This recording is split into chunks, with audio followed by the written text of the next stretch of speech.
Então,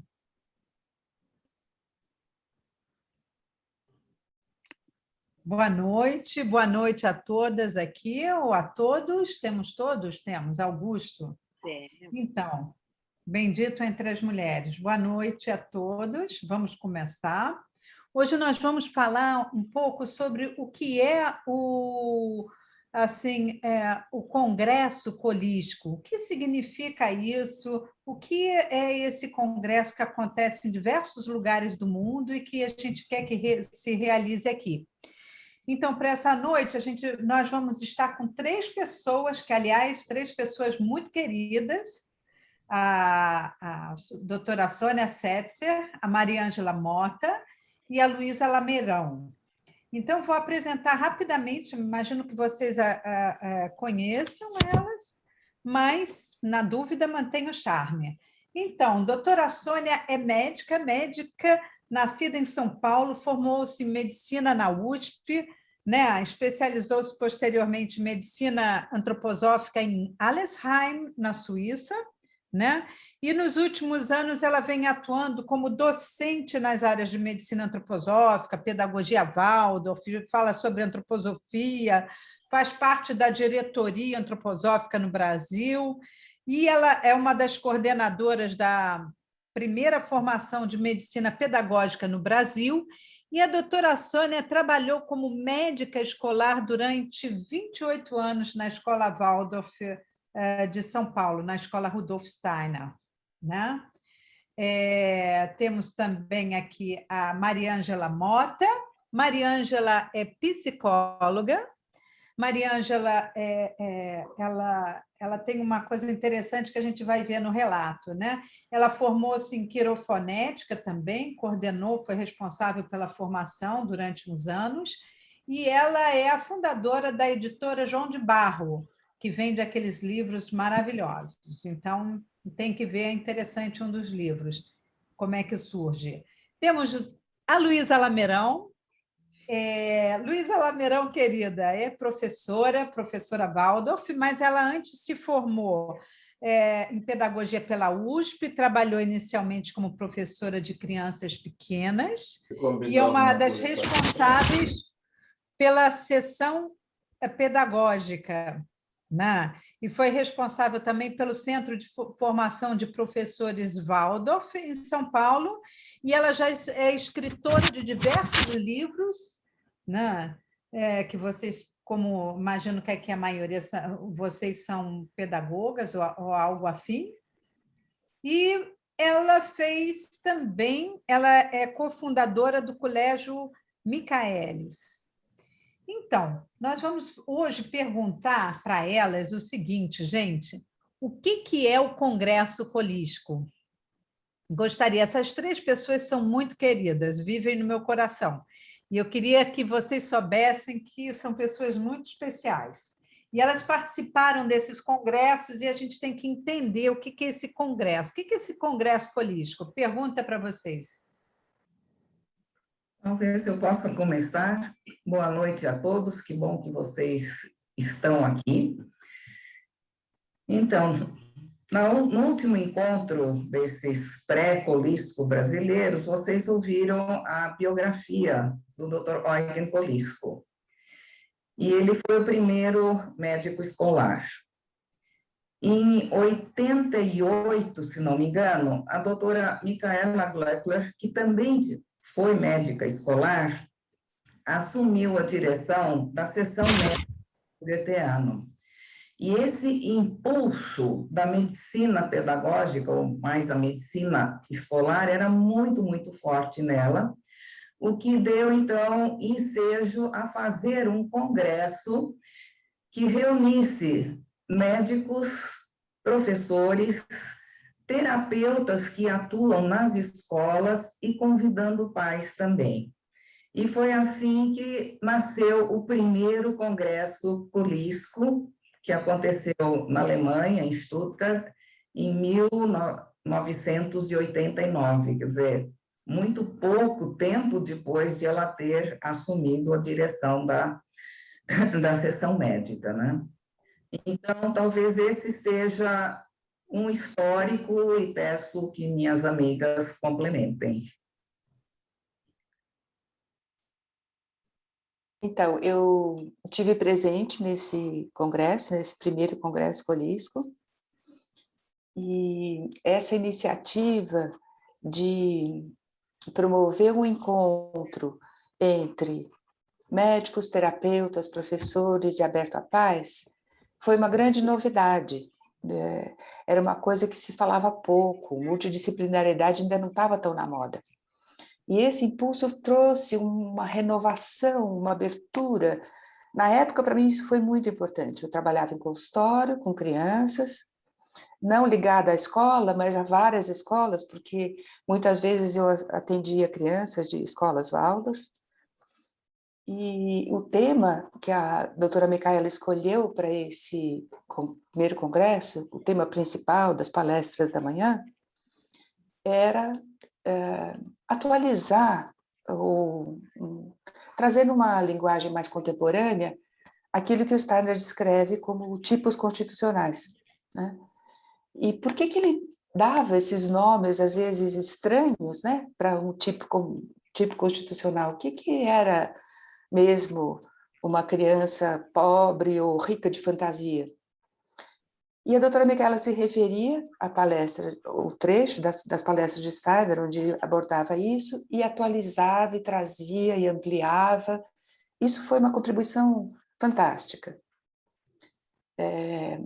Tinha gente do mundo inteiro, acho que todos os continentes, pelo menos, estavam muito bem representados, tinha bastante brasileiros também.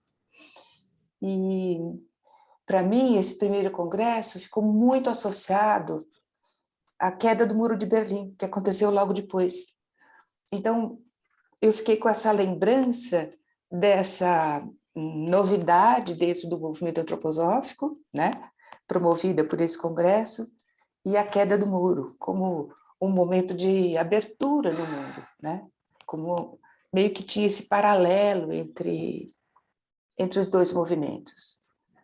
Foi muito rico para mim, eu gostei muito de estar lá, aprendi muito, e acho que a Luísa depois completa com uma das consequências desse congresso. Mas talvez eu ainda possa falar um pouco desse congresso, porque eu também estive no primeiro. Eu nem me lembro qual foi a motivação inicial de ir até lá, eu acho que foi até um incentivo da própria doutora Micaela. Eu já era médica escolar naquela época, fazia 16 anos, 17 anos por aí, e sempre procurando ter um contato também com terapeutas que ajudassem as crianças, né? Trabalhamos juntas, Maria Ângela e eu, durante um bom tempo também, mas no início havia muito poucos terapeutas, e era muito mais uma questão corpo a corpo, o médico escolar com o professor, tentando, então, com meios pedagógicos, atuar quase que terapeuticamente no caso de uma outra criança. E, para mim, foi algo maravilhoso de ouvir palestras de professores, porque eu estava habituada a congressos médicos e sempre ouvia médicos falarem, mas ouvir professores fazendo palestras maravilhosas foi algo muito, muito marcante. Eu lembro de uma professora de euritmia, Silvia Bart, que falou sobre o Rubicão, quer dizer, aquela fase tão difícil das crianças aos 9, 10 anos de idade, e ela trouxe uma imagem que me ficou até hoje, de que todas vão atravessar o Rubicão. A maneira como fazem é que é um pouco diferente. Algumas entram no rio, deixam levar pela correnteza e chegam.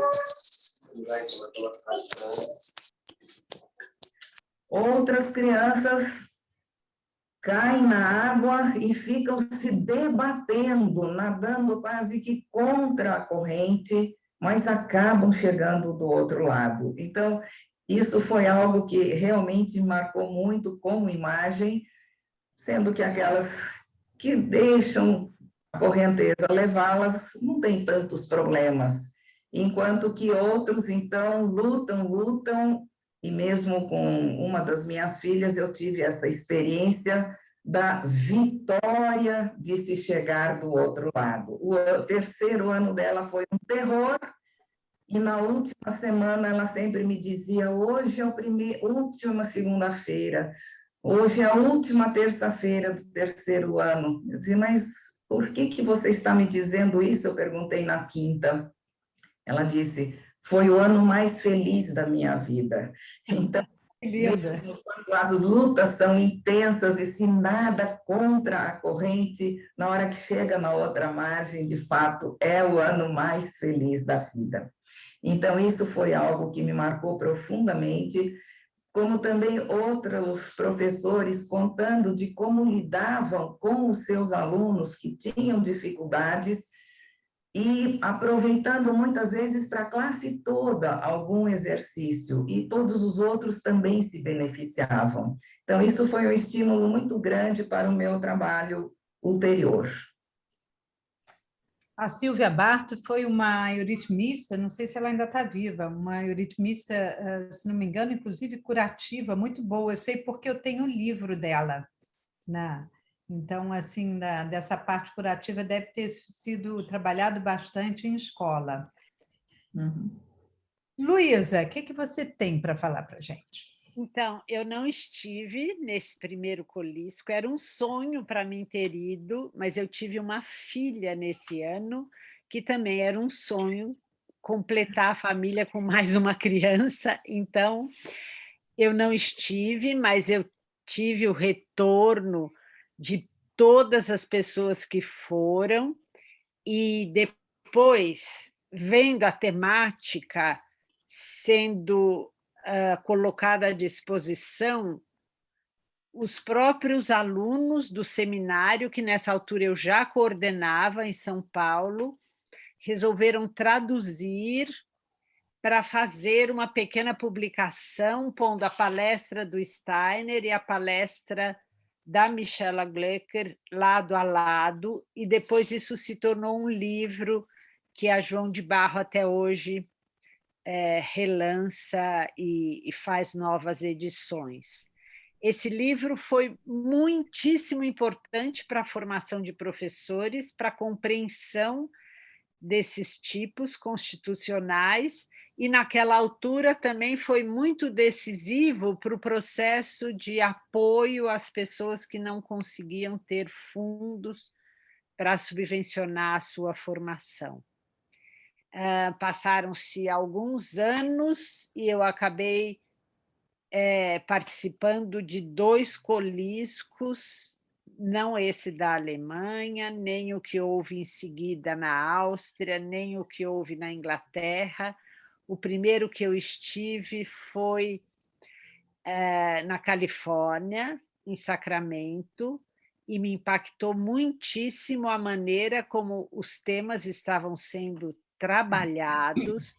As palestras eram dadas em dupla, um professor e um médico, um terapeuta e uma pessoa que trabalhasse com jovens de rua, com crianças que precisavam de cuidados especiais, enfim, a diversidade era grande e poderia ter ficado bem pulverizado, mas não ficou, porque Michaela Glöcker coordenava tudo logo de início, no início da manhã, fazendo com euritmistas curativas que subiam ao palco e faziam os ritmos da pedra fundamental da Sociedade Antroposófica. E em 2 noites houve a apresentação da pedra fundamental. Foi a primeira vez que eu vi em euritmia, me marcou profundamente e me trouxe uma nova relação com esse poema mântrico que eu carrego no coração até hoje. Esse foi em 1998. Depois, a Mariângela e eu fomos juntas para um congresso colisco na Finlândia. Vai, Mariângela, fala um pouco do congresso na Finlândia. A gente pulou a Sônia, que teve na Inglaterra. Tá vendo? Olha lá, hein? O da Inglaterra. É porque eu fui falar, eu não estive na Inglaterra. Desculpa, Sônia. Imagina. 1994, Sônia, vamos lá. Isso, a cronologia não é tão importante. Mas, na época, eu era presidente da ABMA, da Associação Brasileira de Medicina Antroposófica, e participava das reuniões no Goetheanum, que eram anuais, dos dirigentes dessas associações. E, por sorte, logo depois dessa reunião no Goetheanum, aconteceu o colisco na Inglaterra. Então, como eu já estava na Europa, aproveitei, fui para lá e foi também uma experiência bem interessante, bem diferente. A escola não fica numa cidade grande, né? A primeira, onde aconteceu o primeiro colisco foi em Stuttgart, no Kreewald, a escola da Cláudia McKean, né? Onde ela atuou também, acho que 28 anos. E Michael Hall é uma escola é uma escola rural e super bem localizada, muito bonita, a paisagem muito bonita também. Perto fica o Emerson College, eu sei que eu fiquei hospedada, nem sei, numa outra instituição, dormindo assim num salão imenso com várias outras pessoas e tinha que caminhar quase 20 minutos pela floresta até chegar em Michael Hall, quer dizer, isso já foi muito bom. Também tinha muitos brasileiros, inclusive um casal. Ele, o Mauro Meluzzi, era médico também na escola Rudolf Steiner. Durante algum tempo nós trabalhamos juntos lá. E a esposa dele era professora de educação física. Hoje ela está em Stuttgart, na escola mãe da Hausmannstraße. E eles dois tinham um quarto lá em Michael Hall, que nós chamávamos de consulado brasileiro, era onde os brasileiros se encontravam, mas a gente também tinha bastante contato com as pessoas dos outros países, e eram muitas atividades, e, bom, já faz tanto tempo e a minha memória já não está mais tão boa, mas eu lembro que me impactou bastante a palestra de abertura, em que falaram o Sr. Heinz Zimmermann e a Michaela Glöckler, os dois dirigentes da seção pedagógica e da seção médica. Isso também foi algo que eu achei muito bonito. E lembro também de, à tarde, ter participado de um workshop de um professor de História da Alemanha, o Sr. Rainer Patzlaff, e os 12 sentidos. E ele trouxe de uma maneira muito, muito interessante, e o que mais me impactou, e, na verdade, me despertou, foi uma das palestras em que ele falou sobre os subliminares, né? Como os subliminares atuam no nosso inconsciente. Isso, depois, realmente, eu elaborei um pouco mais, anos mais tarde, ele até escreveu um livro a respeito, aliás, ele se desvinculou da escola onde trabalhava, onde, aliás, eu assisti uma aula de Parsifal, 2 dias ou 3 dias com ele, que foi muito bom também, bem no começo, quando eu comecei a dar essa época. E ele depois ele fundou até um instituto para trabalhar principalmente como esses subliminares, como as mídias atuam no inconsciente das pessoas e como a gente tem que estar desperto.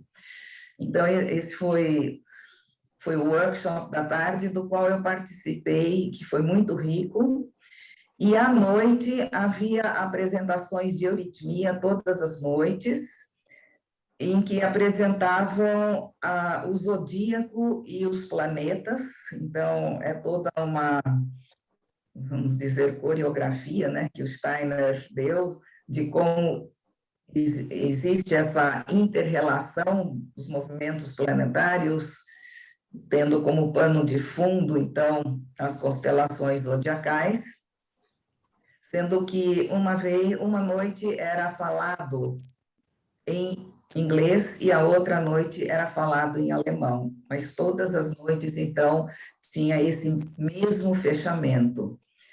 E outra coisa que me marcou muito era um assunto que sempre me interessou bastante, mas que na época aqui ainda era muito incipiente, estava relacionado ao ensino de religião livre nas escolas Waldorf, onde Steiner, então, introduziu cultos para o ensino fundamental 1 e 2, é o mesmo culto, que é o culto das crianças da comunidade de cristãos, e depois um culto para alunos de 9º e 10º ano, que eu também já conhecia. Quando eu passei um ano na Alemanha, eu tive a oportunidade de participar. E nessa época, então, nesse colisco que eu fui, esses cultos também aconteciam e eu tive a oportunidade de conhecer o culto que Steiner deu para o 11º e 12º ano. E quem ministrou esse culto foi o pai da doutora Cláudia Maquin, o senhor Helmut von Kügelgen, que também foi algo que me tocou profundamente. Sônia, foi daí que veio o seu impulso de falar, se dedicar aos 12 sentidos e a Parzival? Não, isso já era anterior. Já era anterior. Quer dizer, os 12 sentidos eu já comecei a trabalhar nos anos 70. Uhum. E o Parsifal eu assumi em 90. Uhum. Sei. Mas sempre foi um enriquecimento muito grande. Uhum. Que bom.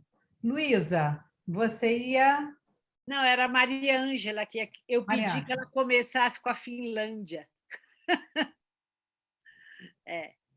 Então, esse congresso na Finlândia, eu me animei muito para ir, a Luísa também se animou, e eu até fui olhar no mapa, porque eu sabia que a Finlândia era longe, mas eu não tinha noção do quanto era longe. Eu sabia que era muito ao norte, mas quanto ao norte?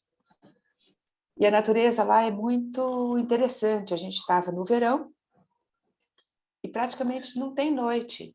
Quando escurece, o céu não fica escuro, escuro, escuro como fica aqui, ele fica sempre azul marinho. Você vê a tonalidade do azul marinho no céu. Por 2 horas. E aí já tem sol de novo. Né? O congresso foi interessantíssimo. Eu gostei muito de ter ido.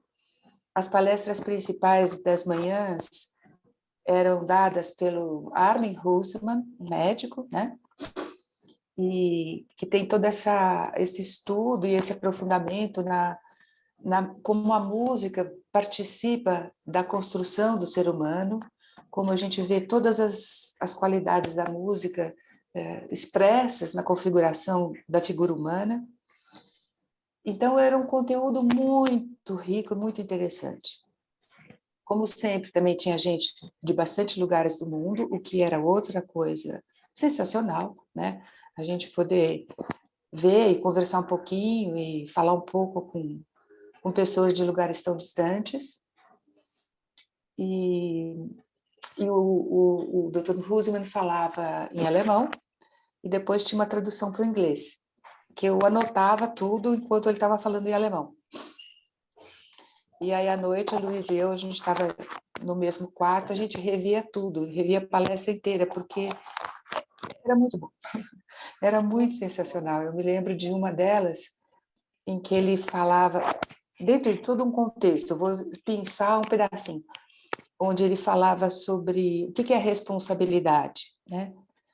E com essa relação de que à noite a gente entra de novo em contato com aquilo que a nossa lição de casa, e a responsabilidade é essa resposta no dia àquilo que a gente relembrou à noite. Essa frase ficou comigo até agora, faz tempo.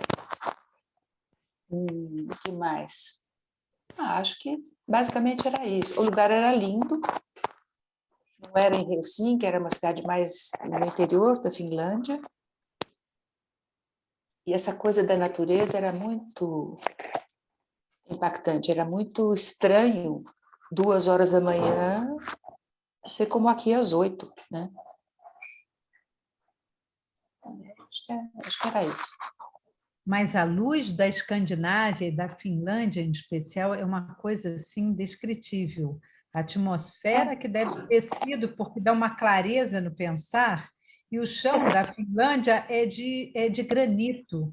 Então a gente se sente, eu me sinto na Finlândia em casa, é um troço muito esquisito, mas é assim, e eu acho que é pelo chão de granito, porque na Europa é mais calcário, né? A gente caminhava para o local onde o congresso aconteceu, que aliás era lindo, era uma antiga fábrica que foi reformada e adaptada por um arquiteto super competente, não vou lembrar o nome, mas a gente caminhava um tempo e passava por lojas de óticas, né? Lojas de óculos.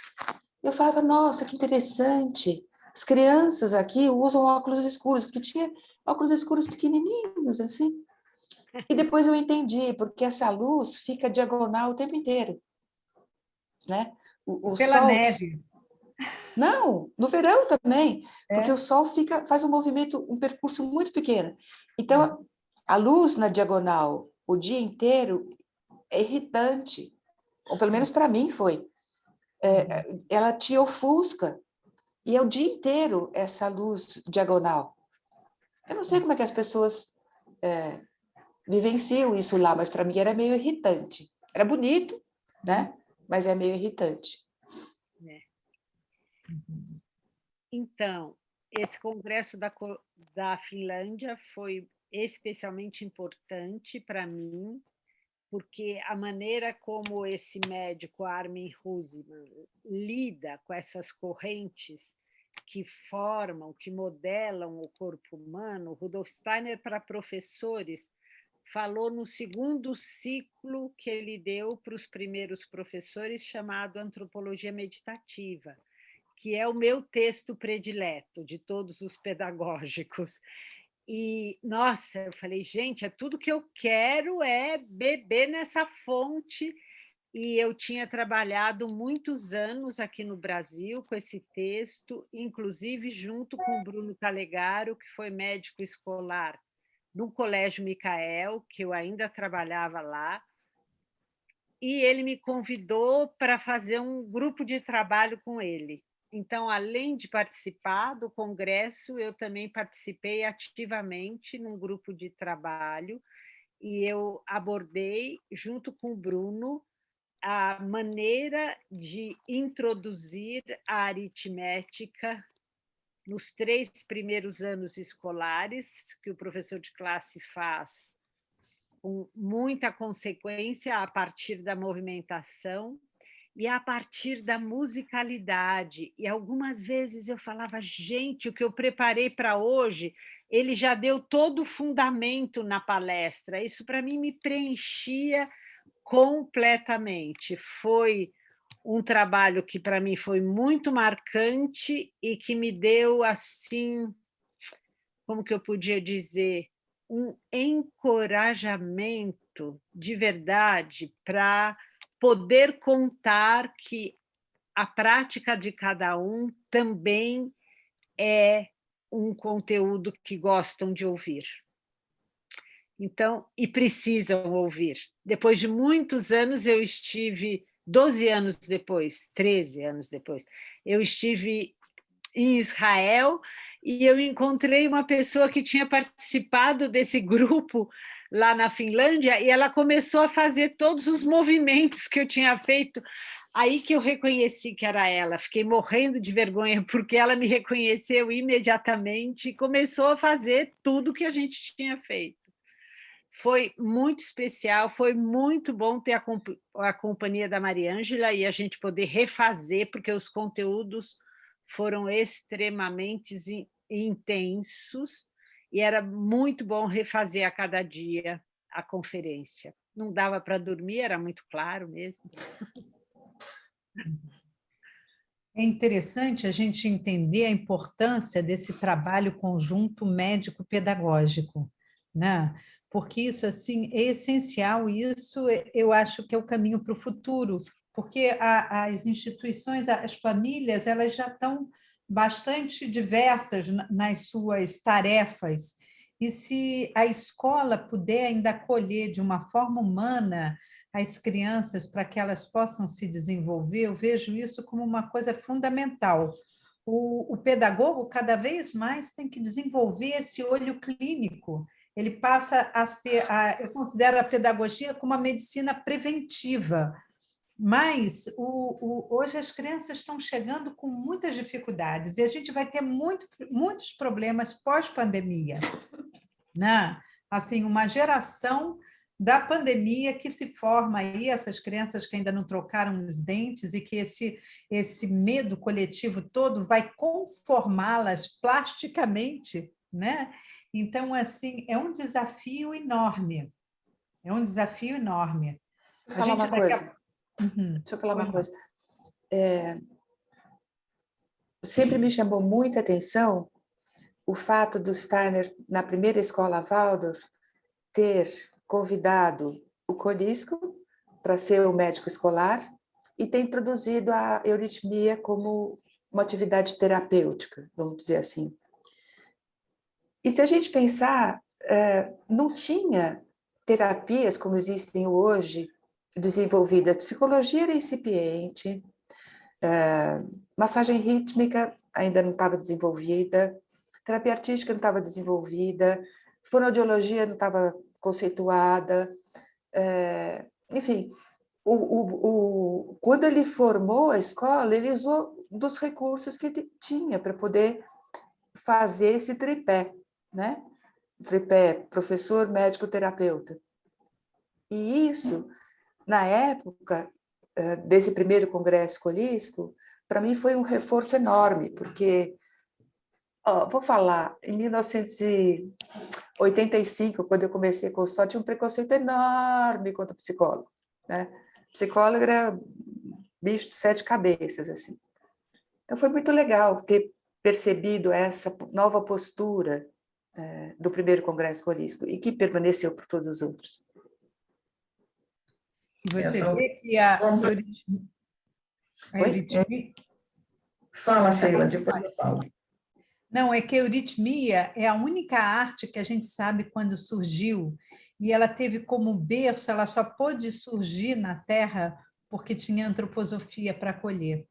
Então, isso faz um sentido profundo e pleno do porquê da antroposofia, do porquê da euritmia curativa, né? Ser parte tá ali junto, né? E a euritmia artística pedagógica ser parte do currículo, né? Sônia? Então, quando eu comecei a trabalhar aqui, realmente não havia terapias antroposóficas.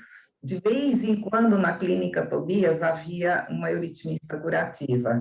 E ela, então, enquanto não estava preenchida com seus horários na clínica, vinha para a escola e trabalhava com alguns alunos. Então, nós conversávamos e isso aconteceu durante algum tempo. Mas não havia os terapeutas. E foi um enriquecimento enorme quando, então, veio a massagem rítmica, mais tarde também a terapia artística, a quirofonética, alguns psicólogos começando a lidar, a Beatriz Padovan, que fez um trabalho muito importante com a organização profissional, quer dizer, eu trabalhei muitos anos, muito perto, assim, havia uma fono do grupo dela que trabalhava com as crianças da escola, mas era como terapia a única, né? E, de repente, tinha uma avalanche de coisas e crianças cada vez com mais dificuldades e procurando-se, então, alguma maneira de como ajudá-las. E aconteceu, então, que até houve uma mãe que era quirofoneta, que começou a trabalhar na escola com os alunos com dificuldade da classe dos filhos, ou coisa assim, uma coisa bastante caseira e entrando pela porta dos fundos, o que nos levou lá na escola, e isso foi um processo que levou 1 ano e meio, para realmente ver o que seria uma forma terapêutica adequada para a escola e o que não deveria ser feito na escola. Afinal, as crianças já perdiam muitas horas no trânsito. Então, mandar, talvez, para uma euritmia terapêutica à tarde, onde ela fica meia hora, 45 minutos fazendo exercício, depois tem que voltar no trânsito por 1 hora para casa, qual é o resultado desse trabalho?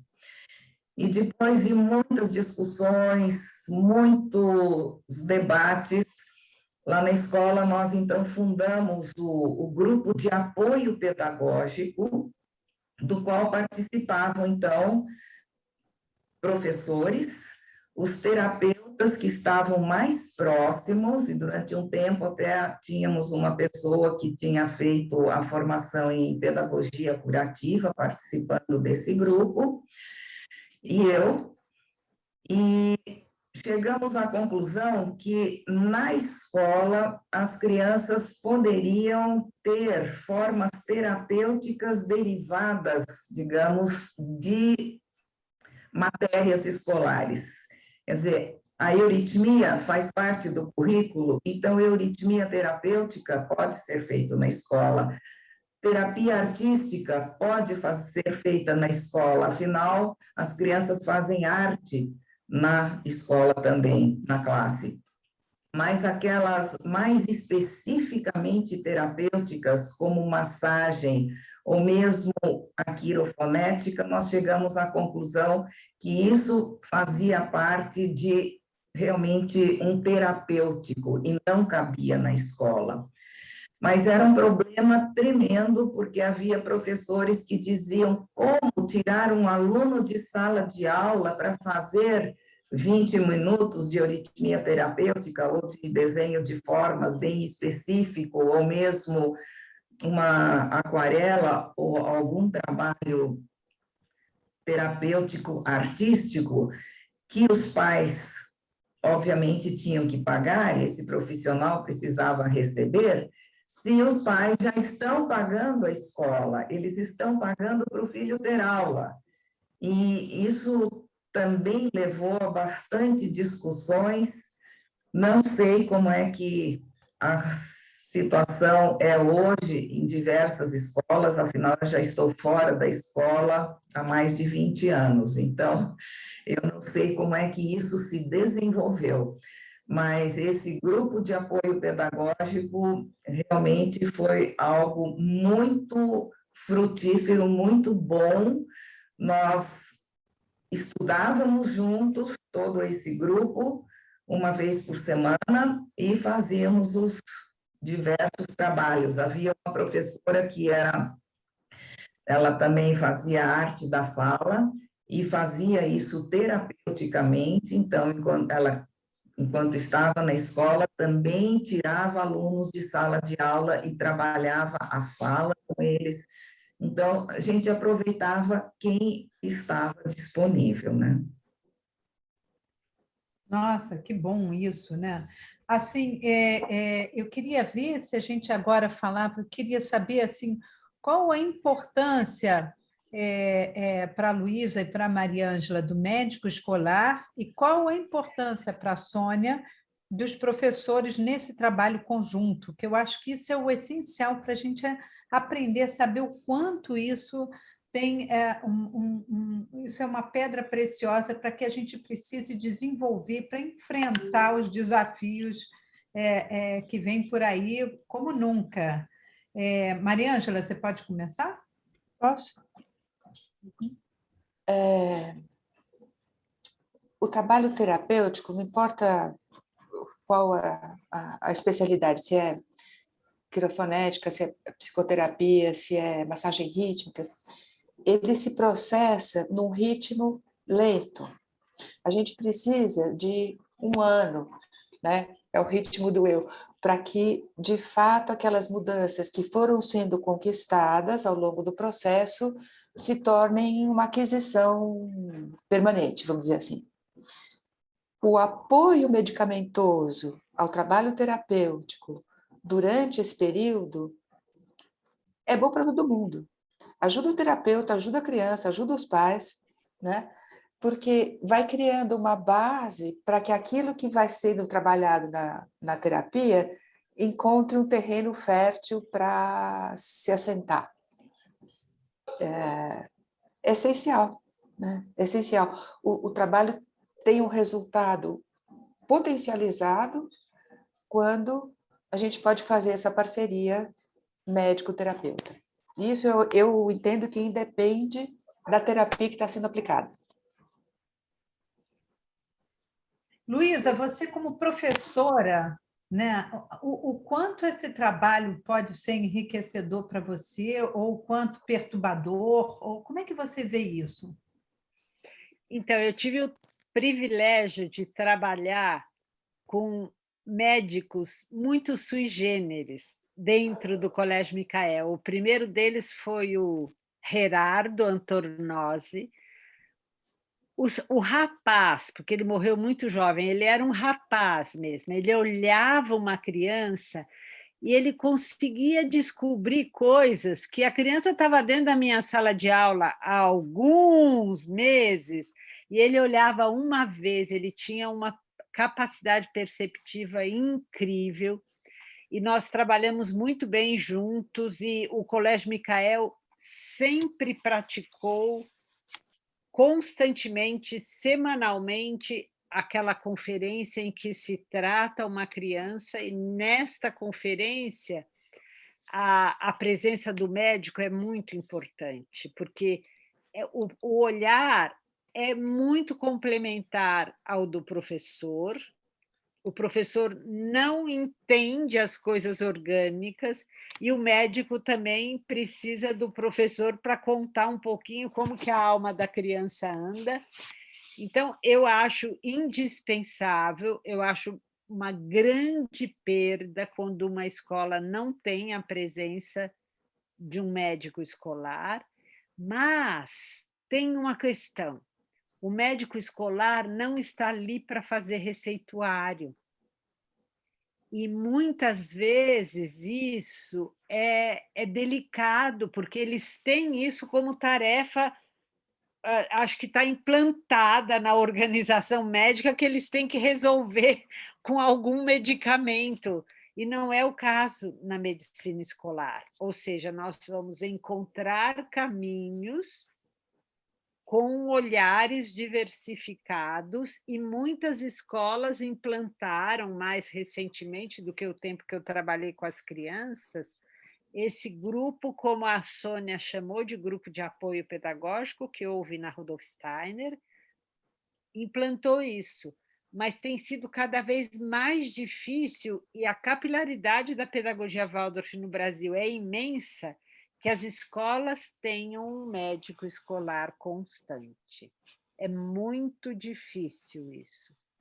Eu também participei muitas vezes de encontros com médicos. A gente tentou fazer um grupo na Clínica Tobias, juntando médicos, terapeutas e professores.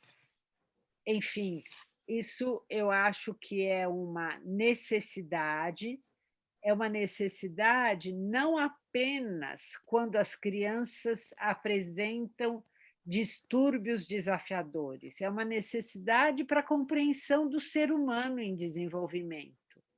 E eu sempre gosto de dizer, quando eu participo em algumas escolas que me chamam para fazer alguma consultoria, um aconselhamento, que eles alguma vez elejam aquela criança que absolutamente o professor sabe o que fazer, está tudo certo, mas elege essa, põe essa no centro, porque essa também precisa ser olhada. Na verdade, esse olhar conjunto beneficia todas as crianças que passam por ele, e mais do que isso é o que faz o coração da escola pulsar.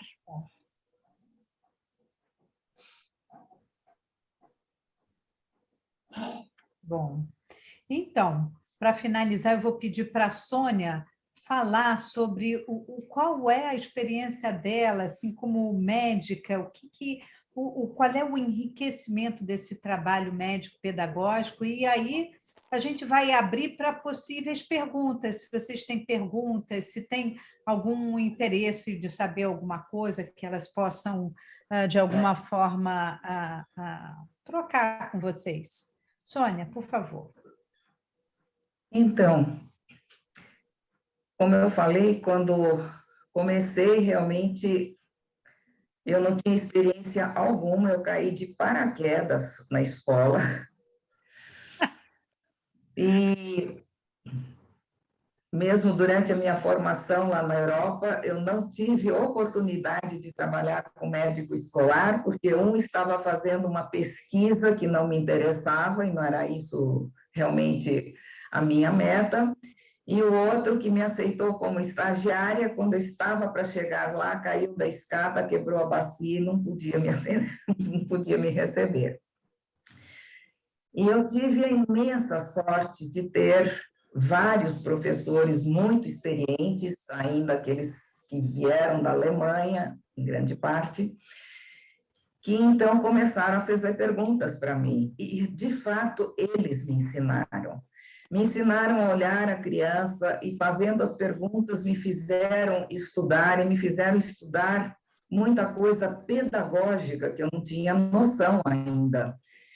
E, no correr do tempo, muitas vezes, isso para mim é óbvio que eu não iria medicar, mas que eu tinha que usar a pedagogia de forma terapêutica.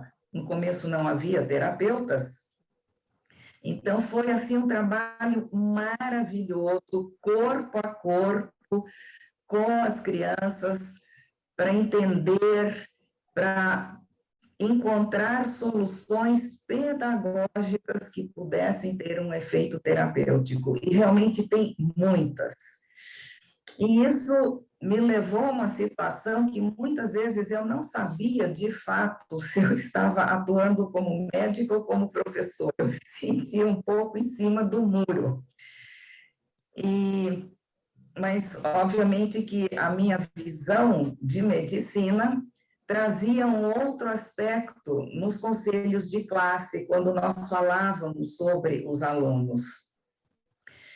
E devo dizer que houve talvez uma situação que me deixava bastante triste, quando havia conversas mais difíceis com os pais, os professores simplesmente delegavam isso para mim, afinal, você é a autoridade. Se nós dissermos algo, os pais não vão ouvir, mas quando o médico fala, isso sim tem peso. Isso, para mim, foi uma questão de muita dor, porque eu tinha colegas muito capazes, e eu sempre procurei estimular, eu chamo colega, não os médicos, os meus colegas são os professores, né, Luísa?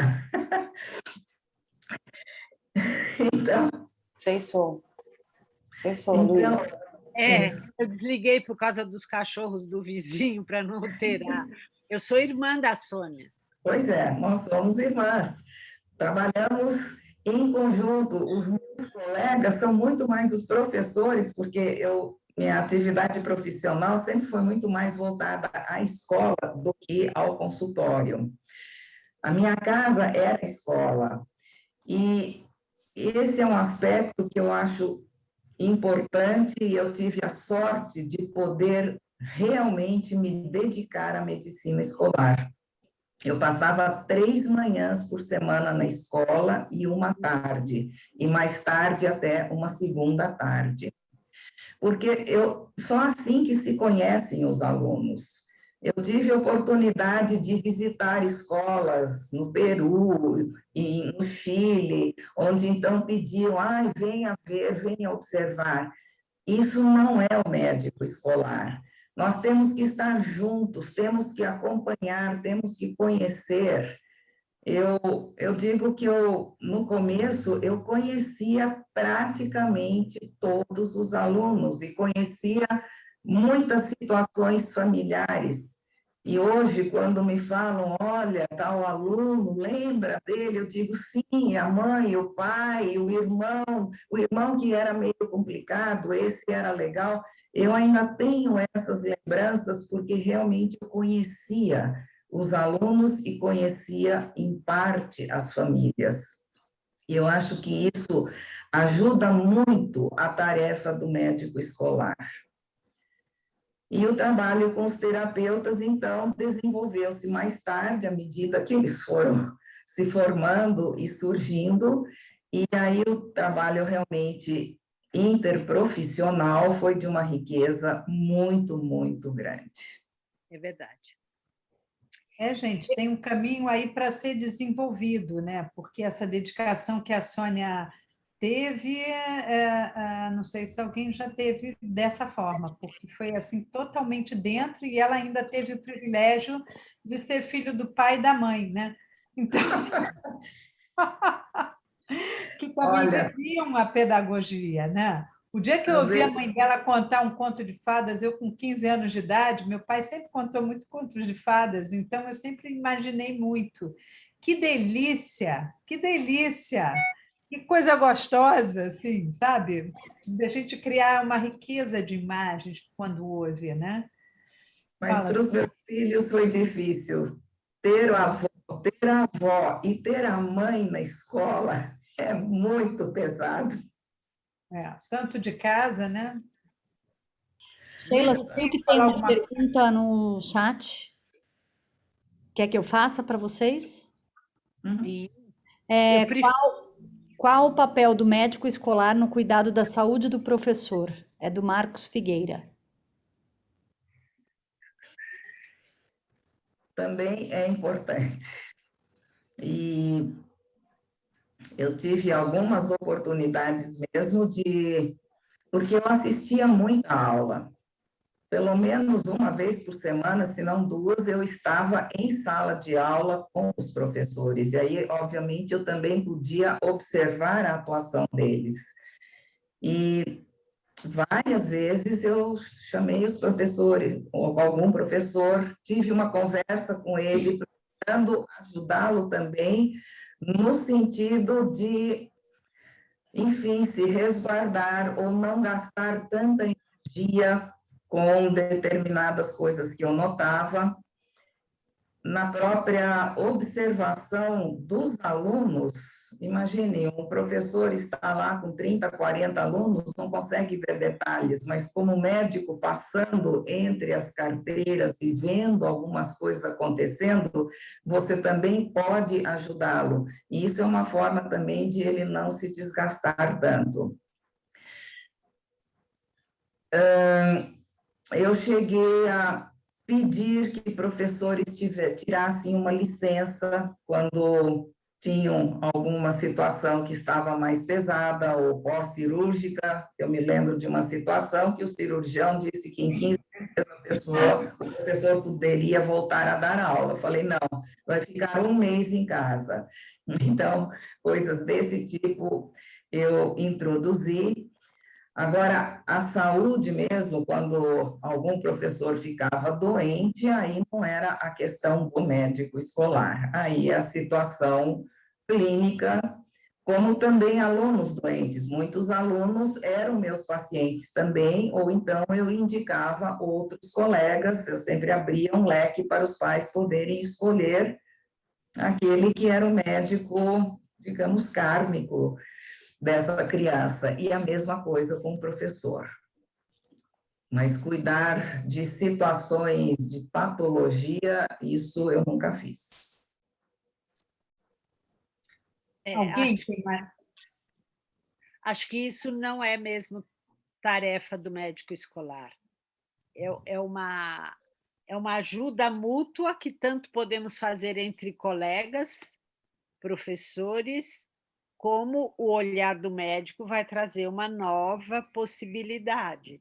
Eu também gostaria de falar rapidamente de uma pequena escola que eu trabalhei por 9 anos, Maria Ângela também esteve lá como terapeuta, em que o trabalho terapêutico e médico fazia parte do dia a dia das crianças, uma escola para crianças não necessitadas de cuidados especiais, como as que vão para um lar de pedagogia curativa, mas uma escola com a intenção de fazer uma travessia daquelas crianças que, por questões ou de comportamento ou de alguma pequena impossibilidade no aprendizado, pudessem passar um tempo lá naquela escola com classes pequenas e serem reintegrados nas escolas grandes.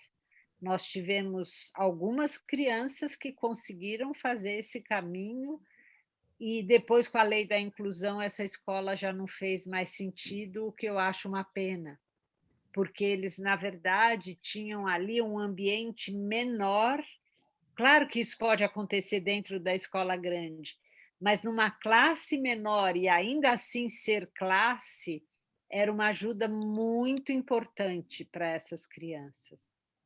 Que lindo, que lindo. Sheila, a Nós temos a Marcela aí querendo falar. Marcela, Marcela, é por mesmo. favor, você pode abrir seu microfone, porque dá para fazer isso nessa situação. Primeiro, eu queria dar boa noite. Todos me ouvem?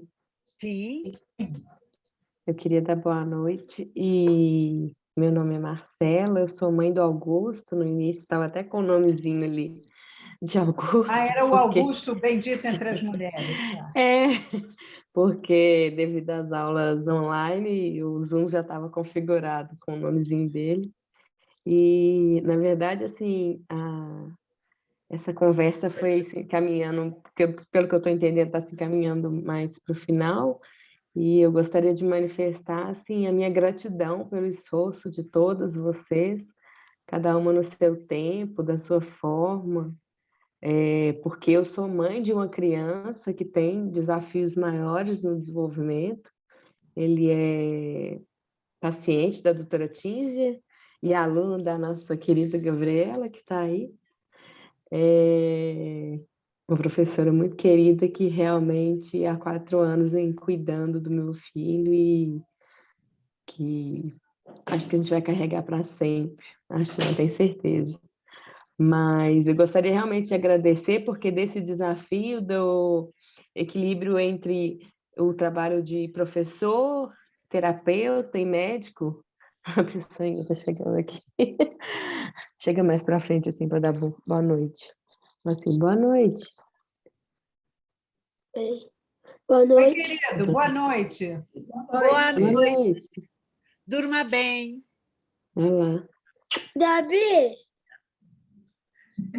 Gabi te dando boa noite. Gabi, Boa noite. Agora vai lá. É manhã, querido.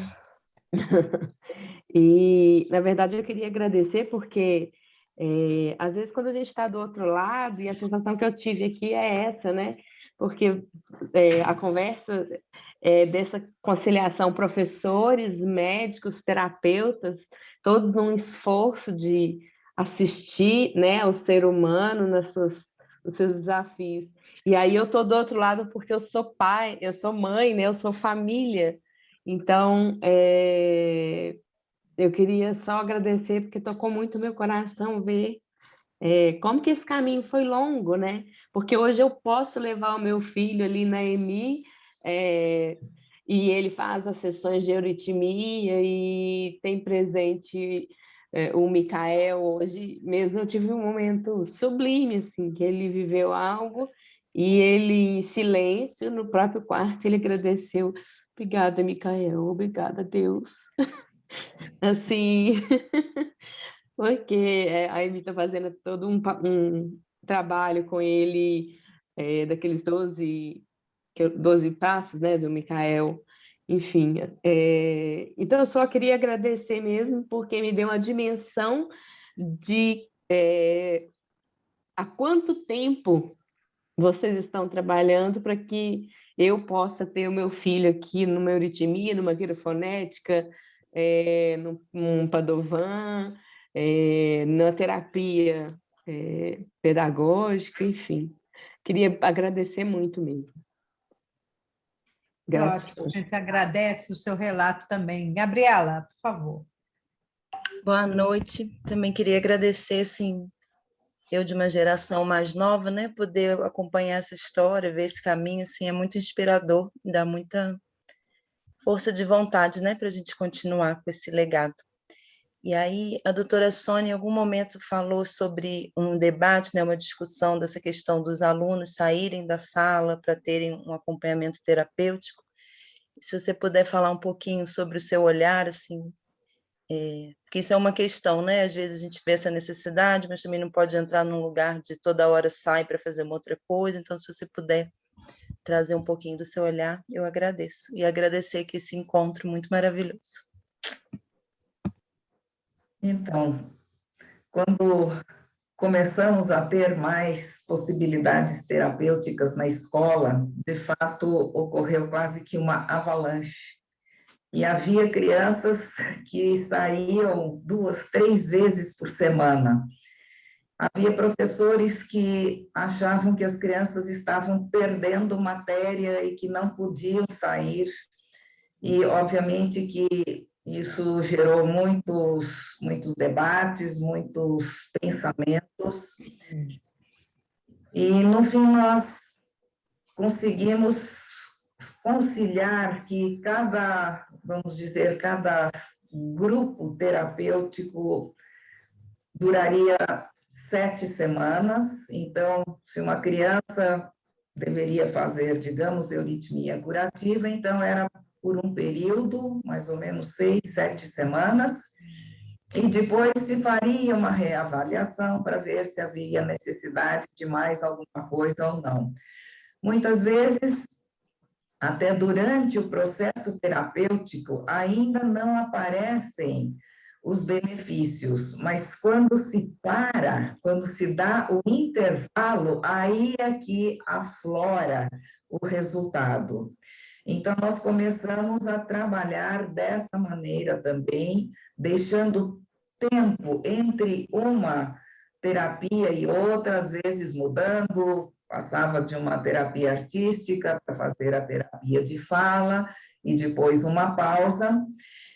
E procuramos mostrar para os professores, como eram crianças que estavam tendo algumas dificuldades, que justamente ficar em sala de aula talvez nem fosse tão bom, no sentido de perder matéria, porque já não estavam recebendo a matéria, e fazendo durante uma temporada uma dessas terapias, depois ela poderia recuperar e seguir muito melhor. Tentávamos fazer isso mais nas aulas principais, mas também dependendo da situação. Por exemplo, uma criança que tinha muitas dificuldades em línguas e ainda apresentava alguma outra coisa, como nós tínhamos inglês e alemão, então conversávamos com os professores para ver se durante um tempo deixava de assistir a aula de alemão, por exemplo, e fazia o tratamento, a parte terapêutica durante uma aula de alemão num certo período. Quer dizer, isso tem que ser avaliado, tem que ser conversado, discutido, e depende de cada criança. Essa força curativa que atua quando várias pessoas falam sobre uma criança é uma coisa impressionante. Assim também na clínica, quando a gente faz um round e a gente coloca um paciente no centro, né, vários a favor, em serviço daquele, formando imagem, querendo atuar de uma forma terapêutica, é impressionante como isso atua.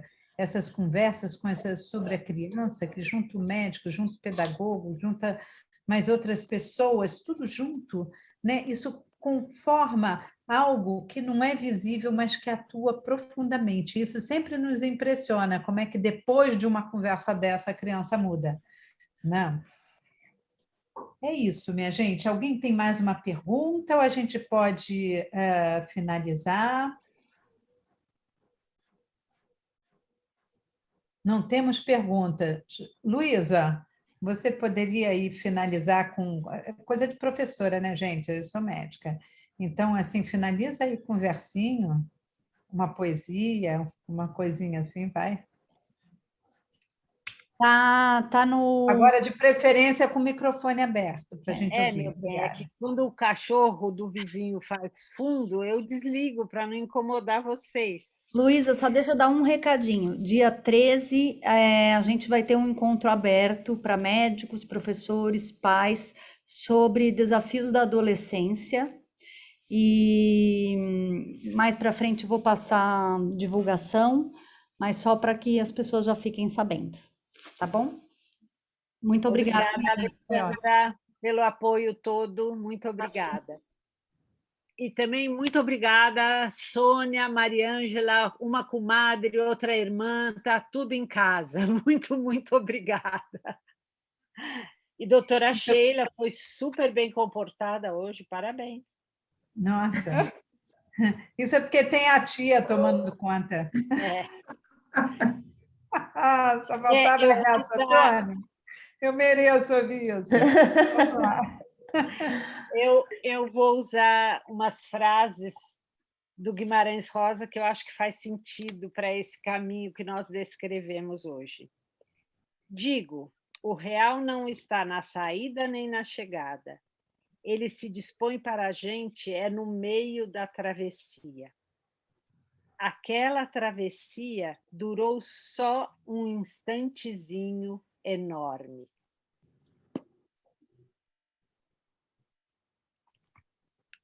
E viva o João Guimarães Rosa! Lindo, lindo. Querem que eu repita?